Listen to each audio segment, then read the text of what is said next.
Welcome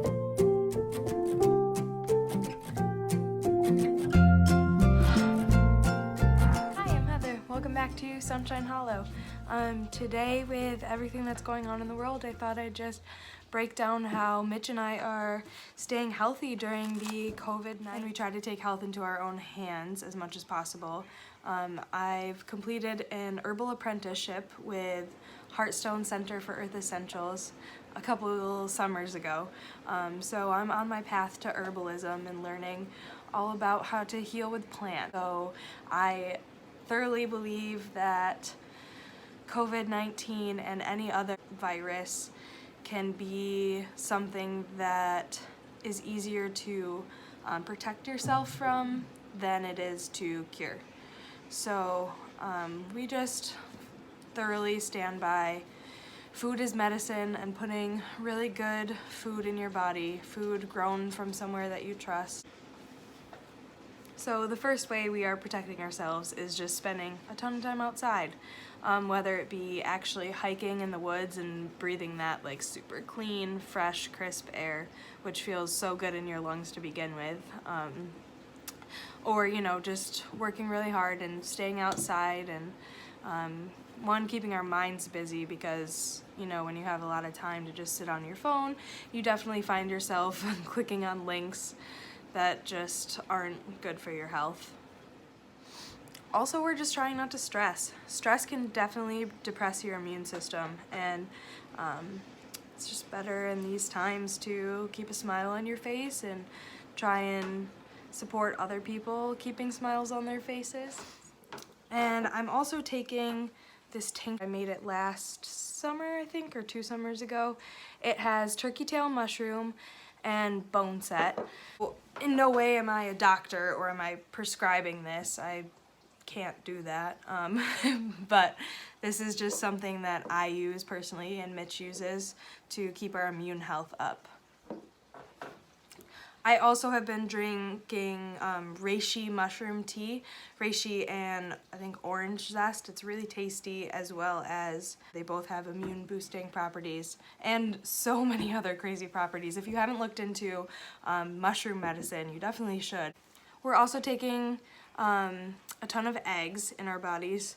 Those omega-3s are really important. And we're also getting greens. Right now, there isn't too much growing out in the garden, but we still have some spinach, so that's putting some iron in my body. We cook with nettles all the time. I harvested nettles last spring and dehydrated a whole bunch, so we still have some of those left over, but looking forward to getting some fresh ones. Our crop plan definitely has been affected a little bit by the coronavirus. I'm definitely interested in putting in a lot more veggies than I was even planning. I mean, I was definitely going to put in vegetables regardless, because we love having vegetables right outside our door. Even though I get like ample amounts of veggies from work, I still love to grow some. So definitely I've added more veg to the crop plan. We're gonna try and sneak it in wherever we can. Just, I'm not alarmed and I'm not scared. But I do think that in any case, it's just good to have extra food in your own home, and I'd love to be able to share food with people I love, to make sure people around me are getting taken care of in that way. We are also really excited to get outside and start wildcrafting. I have checked on our leek patch, and that was a bust. It was actually snowing, which, not a big deal, but those aren't going to be ready for a little bit. And we'll also wildcraft fiddleheads in the spring, and, our nettles, and whatever else we can find. We're really comfortable wildcrafting in the woods, but with all that said, I hate to even talk about wildcrafting, because I know that this year probably things are going to get really over harvested, just with the amount of people who are like either prepping or just really scared or wanting to have their own food, which there's nothing wrong with that. It's just gonna be scary for our plant friends. I just hope everybody practices happy harvesting, and with leeks, obviously the best part is that beautiful bulb that grows underneath the soil, but you know, the leaves are good as well, and if you leave those bulbs, the leeks will be able to spread. But if you take that bulb away, you're taking away another possibility for the plant to spread. So just be mindful when we're harvesting and careful and respectful, because there goes plants that have been here longer than us. So when we get into harvesting, I'll definitely break down some videos on harvesting respectfully and making sure we're leaving enough of plants to carry on their genetics.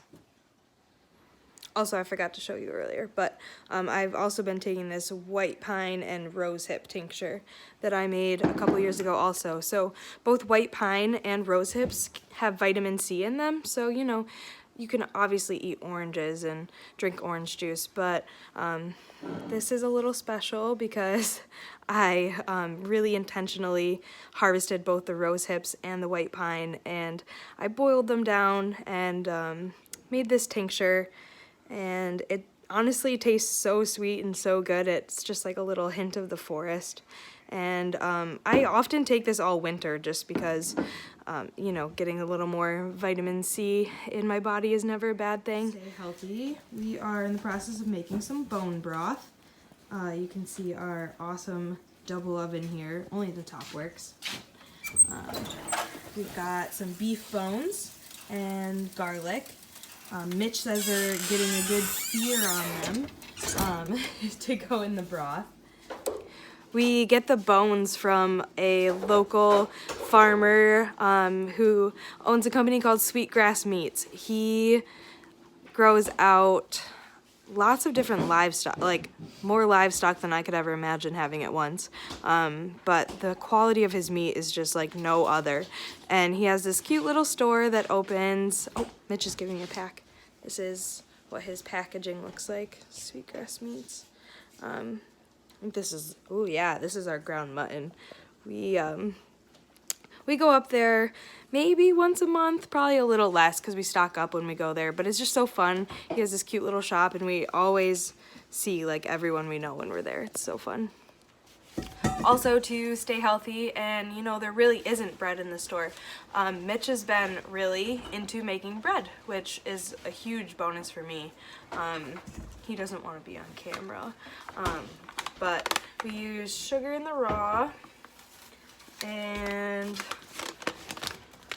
this is just a really cool flour that is sold at our local supermarket. It comes from Trumansburg, New York, so that's really awesome. I'm really happy to see that.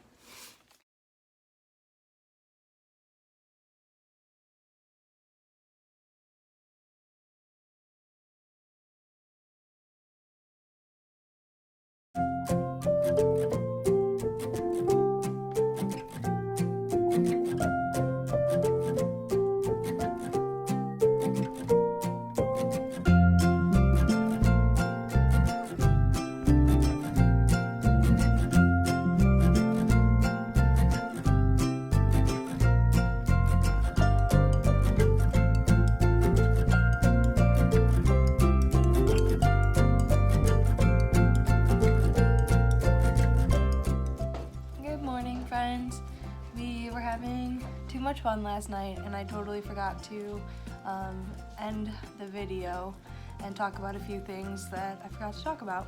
So with the bone broth, we ended up adding celeriac, lots of garlic. We should be eating a lot of garlic in this time. It's very immune boosting. Seaweed. Seaweed is one of those foods that we all should be putting into our diet regularly. It is so good for you. The taste is an acquired taste, I would say, but it's kind of one of those things that when you start eating it, your body craves it and you do want it.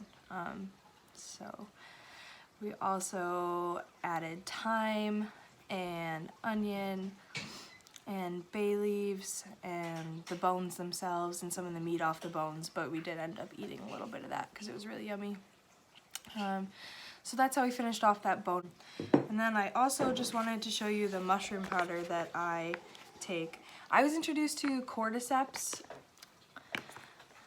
last winter and I was drinking them as little dried mushrooms. They're super yummy, but this just seems more practical in my everyday life to get these mushrooms into my body. I also thought I would just show you some of the herbal medicine beginner's guide books that I turn to just for referencing, and I really trust all these books and wouldn't show you if I didn't absolutely love them. So first is the Rico Check Making Plant Medicine book. I love this book.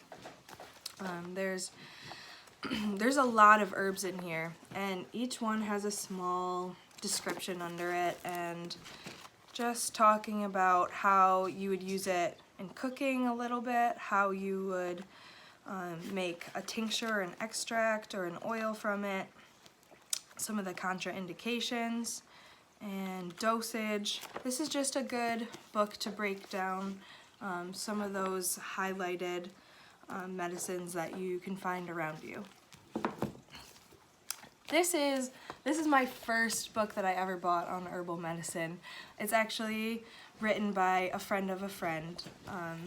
It has absolutely beautiful pictures on every page. It's really a joy to look at. Oh, my copy has definitely seen better days, but definitely a joy to look at.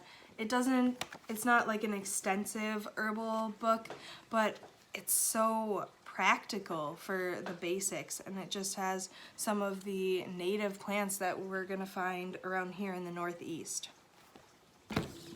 Ooh, next this is a new book to me. It's The Herbal Kitchen by Tammy McBride. I don't know much about Tammy herself. I came across her through a podcast, and this book is really about cooking with herbs and using herbs in your day-to-day life. And her big thing is herbal sprinkles, which is just having dried herbs around to sprinkle into your food. We do that with nettles and, you know, the basic culinary herbs, but I'm excited to dive in to how she pairs herbs with food. Of course, Rosemary Gladstar, anything written endorsed by Rosemary Gladstar is going to be amazing. She's the grandmother of herbalism, and I adore her. And she's part of my herbal lineage, so she taught my teachers who taught me. And hopefully someone that I teach will have that same respect and love for Rosemary Gladstar. She has so much content out there, but this is just a really basic beginner's guide to herbalism, and it's just really, really beautifully written, and you know, there's nice pictures, but there's actually a lot of content, and she includes her recipes, which is the part that I love about this book. And lastly, the Andrew Cavalier Encyclopedia of Medicinal Plants, which is definitely not like a luxury read. It has lots of information, lots of words. This book actually goes by Latin name, so if you're not familiar with Latin nomenclature, then you might want to refer to your Google or whatever else you have available as a resource to learn Latin names of plants, which will never go out of style, so I highly recommend it. But these are just the books that I turn to when I need to reference something, or, you know, just refresh my memory on some of the herbs that are readily available to us all outside. Thanks so much for tuning in with us and learning a little bit about how we are combating the COVID-19 crisis. Mostly just wash your hands, stay home, seriously stay home. There's always things to do. If you need things to do, hit me up and I will give you a list of how I entertain myself. It's gonna be a lot of gardening and building pastures and hanging out with chickens, but you know. Anyway, stay safe out there, all my love. Let me know if you need anything. and I will catch you next time.